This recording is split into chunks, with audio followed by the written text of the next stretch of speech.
بسم اللہ الرحمن الرحیم۔ آج ہم اللہ تعالیٰ کے متعلق مزید عقائد کے بارے میں سنیں گے۔ عقیدہ نمبر 11، وہ حی ہے، یعنی خود زندہ ہے اور سب کی زندگی اس کے ہاتھ میں ہے، جب جسے چاہے زندہ کرے اور جب چاہے موت دے دے۔ اللہ تعالیٰ خود زندہ ہے، یہ ہمارا عقیدہ ہے، اور سب کو زندہ کرنے والا ہے۔ جس جس کو زندگی ملی کس نے دی؟ اللہ پاک نے۔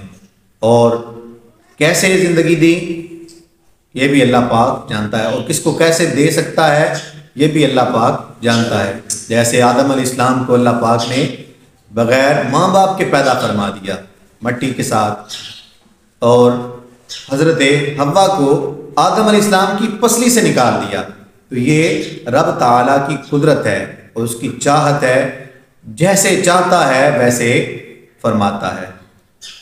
عقیدہ نمبر 12، وہ ہر ممکن پر قادر ہے، کوئی ممکن اس کی قدرت سے باہر نہیں۔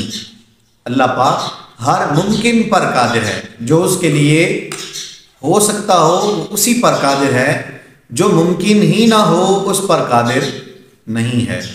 یہ لمبی بحث ہے جو عام عقلوں میں سمجھ میں نہیں آ سکتی، بس یہ سمجھیں کہ اللہ تعالیٰ ہر ممکن پر قادر ہے، یعنی جو کام ہو سکتے ہیں اللہ پاک سے، اللہ پاک ان پر قادر ہے۔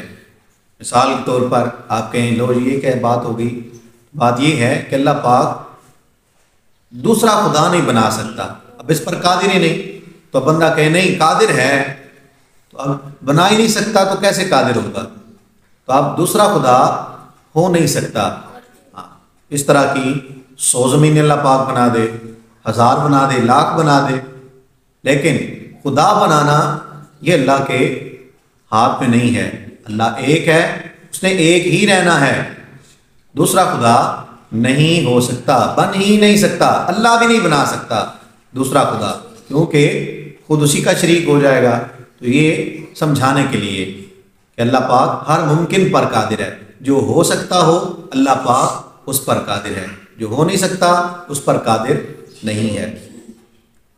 عقیدہ نمبر 14، ہر مقدور کے لیے ضروری نہیں کہ موجود ہو جائے، البتہ ممکن ہونا ضروری ہے۔ کہ اللہ پاک کی جس پر قدرت ہے اس کا ممکن ہونا ضروری ہے، کہ ہو سکتا ہے، یہ ضروری نہیں کہ ہے، ہو سکتا ہے، اس پر قدرت ہے۔ عقیدہ نمبر 15، وہ ہر کمال اور خوبی کا جامع ہے، اور ہر اس شے سے جس میں عیب اور نقصان ہو اس سے پاک ہے۔ عیب اور نقصان کا اس میں ہونا محال ہے۔ عیب ہو اللہ پاک میں یہ اس میں محال ہے، ہو ہی نہیں سکتا کہ اللہ پاک میں کوئی عیب ہو، بلکہ جس بات میں نہ کمال ہو نہ نقصان وہ بھی اس کے لیے محال ہے۔ جیسے جھوٹ بولنا، دغا دینا، خیانت کرنا، ظلم کرنا، جہل، بے حیائی وغیرہ، کہ یہ سب عیب ہیں، اور اللہ پاک عیب سے پاک ہے۔ اس کی قدرت بھی اللہ پاک کو نہیں ہے۔ اور یہ کہنا کہ جھوٹ پر قدرت ہے، بئی مانا کہ وہ خود جھوٹ بول سکتا ہے، محال کو ممکن ٹھہرانا ہے، اور خدا کو عیبی بتانا ہے، بلکہ خدا سے انکار کرنا ہے، اور یہ سمجھنا کہ محالات پر قادر نہ ہوگا تو قدرت ناقص ہو جائے گی، یہ غلط خیال ہے۔ بلکہ اللہ پاک ہر عیب، جتنے بھی عیب ہیں ان پر اللہ پاک کو قدرت نہیں ہے۔ اللہ پاک جھوٹ بولنے پر قدرت ہی نہیں رکھتا، اللہ پاک ظلم کرنے پر قدرت ہی نہیں رکھتا، جتنے بھی عیب ہیں اللہ پاک ان پر قدرت نہیں رکھتا۔ کوئی بندہ کہے کہ قادر ہے، یعنی ظلم کر سکتا ہے، کرتا نہیں ہے، تو یہ اللہ پاک کو عیب لگانے والی بات ہے، اس سے بندہ کافر ہو جاتا ہے۔ عقیدہ نمبر 16، حیات، قدرت، سننا، دیکھنا، کلام کرنا، ارادہ اور علم اس کی صفات ذاتیہ ہیں، مگر کان، آنکھ، ناک، زبان سے سننا اور کلام کرنا ایسا نہیں کہ یہ سب اجسام ہیں اور اجسام سے وہ پاک ہے۔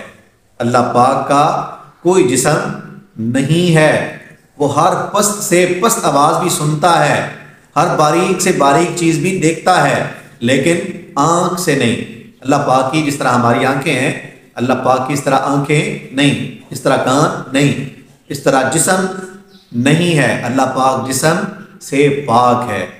یہ بات ہمیشہ ذہن میں رکھنی ہے کہ اللہ پاک جسم سے پاک ہے۔ اللہ کریم ہمیں ان باتوں کو یاد رکھنے، عمل کرنے کی توفیق دے۔